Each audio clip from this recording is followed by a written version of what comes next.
Bonjour et bienvenue dans votre nouveau Maurienne Zap. Tout de suite, le sommaire. Café Emploi Insertion à Saint-Jean-de-Maurienne. Rénovation de logements à Valmeunier. Pastille de l'IME et du CESAD sur le métier de gendarme. Un café Emploi Insertion a été organisé à la Cafetière par Auvergne-Rhône-Alpes Entreprises. Le coworking La Cafetière accueillait un café emploi insertion, un moment convivial pour réunir les acteurs de l'emploi à l'échelle locale. Auvergne-Rhône-Alpes Entreprises et l'agence économique régionale, on accompagne les entreprises dans leur développement et sur leurs problématiques. Et aujourd'hui, le sujet, c'est l'emploi, avec l'organisation des cafés emploi insertion par un dispositif qui s'appelle en Savoie le FabRH. Alors, ça consiste en une réunion d'un certain nombre d'interlocuteurs. On va avoir des candidats qui sont à la recherche d'emploi. On aura des référents emploi et insertion, puis on aura également des employeurs. L'idée, c'est de faire, comme vous le voyez, un petit repas convivial et tout en échangeant sur les besoins des uns et des autres.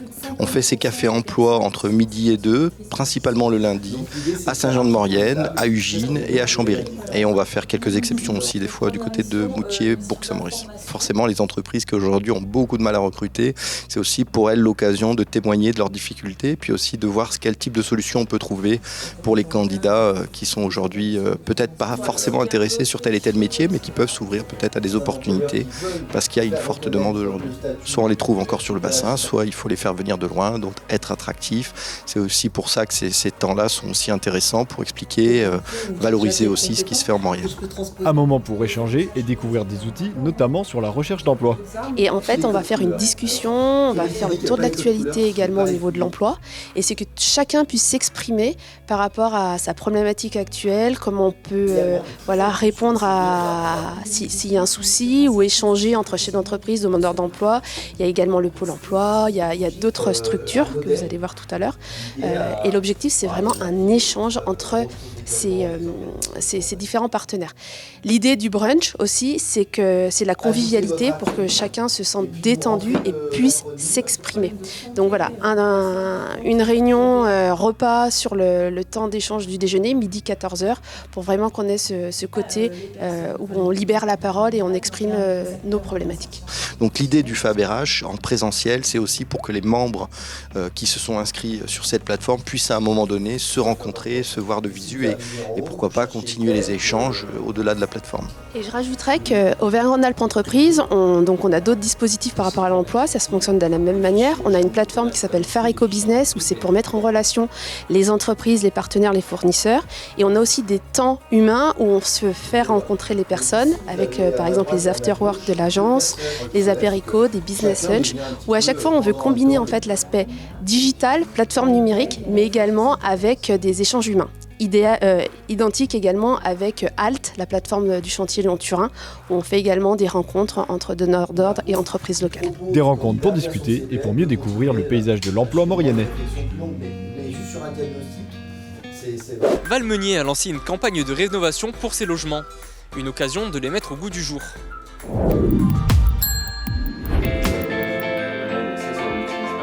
Depuis quelques années, d'importants projets de rénovation sont en cours d'étude dans les stations du territoire Maurienne-Galibier. Le but, rénover ces bâtiments datant des années 90 pour correspondre aux demandes des clients actuels. Cette politique, elle vise à améliorer le produit immobilier de loisirs que nous avons bien évidemment dans nos stations, Aurel, Valloire et Valmeunier, mais également l'immobilier de loisirs en Valais, Saint-Martin-d'Arc, Saint-Martin-la-Porte et Saint-Michel-de-Maurienne. Elle vise à tirer vers le haut le produit immobilier de loisirs que nous avons.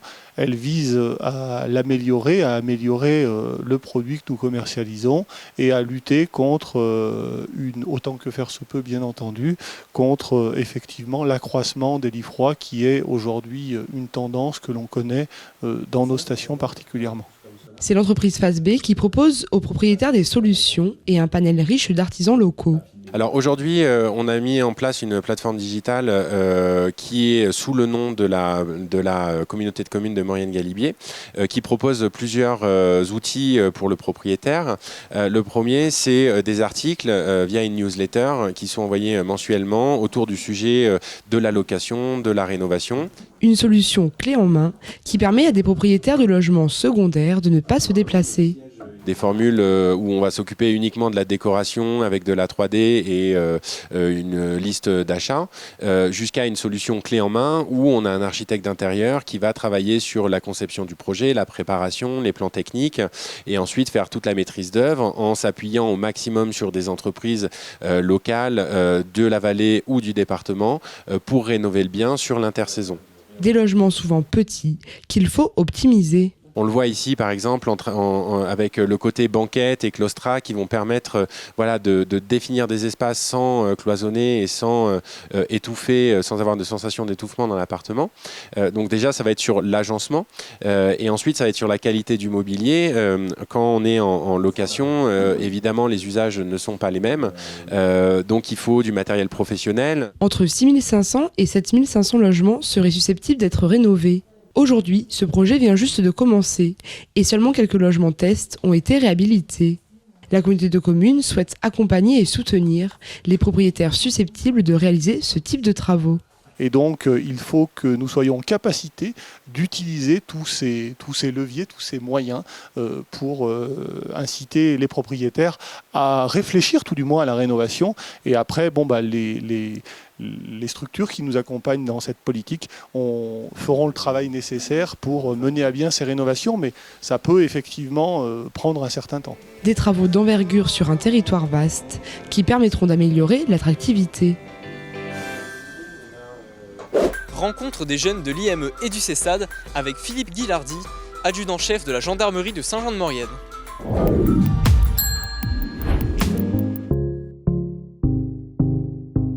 Bonjour, je m'appelle Tristan, je suis jeune stagiaire à Maurienne TV. Je vais interviewer l'adjudant-chef Philippe. Bonjour Philippe. Bonjour. Quel est votre grade et quel est votre rôle ? Bien, je suis adjudant-chef, je commande la brigade de Saint-Jean-de-Maurienne. Dans ce cadre-là, j'organise, entre autres choses, le service de la brigade pour faire en sorte qu'il y ait un accueil permanent à l'unité, qu'il y ait du personnel disponible pour intervenir à toute sollicitation. Faites-vous beaucoup d'interventions à quel genre ? Alors sur Saint-Jean-de-Maurienne, sur la circonscription qu'on est amené à couvrir, on est à un petit peu plus de 800 interventions sur l'année. Donc c'est une unité de sécurité publique générale, donc les interventions sont très variées, ça peut être pour des atteintes aux personnes, des atteintes aux biens, de la sécurité routière, on couvre tout le panel d'interventions. Combien de gendarmes y a-t-il sur une brigade comme Saint-Jean-de-Maurienne ? Alors Saint-Jean-de-Maurienne, on est censé être 20 gendarmes, en l'occurrence on est actuellement 18, avec une particularité, c'est que l'hiver on a une forte augmentation de population avec les stations. Et donc on a du renfort pour armer 2 postes provisoires au Corbier et à Valloire. Donc on monte un effectif total de 38 en théorie, donc les 20 de Saint-Jean-de-Maurienne plus 9 dans chaque poste. Quel est le secteur d'intervention de la brigade de Saint-Jean-de-Maurienne ? Alors c'est un secteur qui est assez vaste géographiquement, qui couvre en tout 19 communes, qui représente au dernier recensement un peu plus de 22 000 habitants. Et cette population est amenée à quadrupler, aller jusqu'à 4 fois ce nombre en période hivernale, une fois que tous les touristes sont présents en fonction du nombre de lits touristiques. Je m'appelle Laurie, je suis journaliste à Maurienne TV. Quelle est la différence entre un gendarme et un militaire ? Alors un gendarme c'est un militaire, un gendarme a le statut militaire. La gendarmerie fait partie des forces armées, tout comme l'armée de terre, l'armée de l'air, la marine. Particularité, c'est que depuis 2009, on est rattaché au ministère de l'Intérieur, du fait de notre activité qui est plus liée à la sécurité intérieure. Comment devient-on gendarme ? Alors, il y a différents types de recrutement. Pour accéder au concours sous-officier, il faut avoir un baccalauréat. Et après, c'est sur concours. Il y a également possibilité d'entrer en gendarmerie sans ce diplôme, par voie interne. Est-ce que vous choisissez votre affectation ? Alors on choisit partiellement, c'est-à-dire qu'on émet des vœux, on fait des choix, et après le gestionnaire nous place en fonction de nos desiderata et des besoins du service en priorité. Est-ce que ça a une incidence sur la vie familiale ? Alors oui, ça a une incidence sur la vie familiale, dans le sens où on est logé dans une caserne, par ce qu'on appelle nécessité absolue de service. Donc on vit tous ensemble dans la caserne, donc forcément ça a une incidence sur la vie familiale. C'est la contrepartie un petit peu de notre astreinte et de notre besoin de devoir répondre à tout moment. Votre Maurienne Zap est désormais terminé. Merci d'être toujours aussi nombreux à nous suivre. Retrouvez tous nos reportages sur les réseaux sociaux et les box. À la semaine prochaine!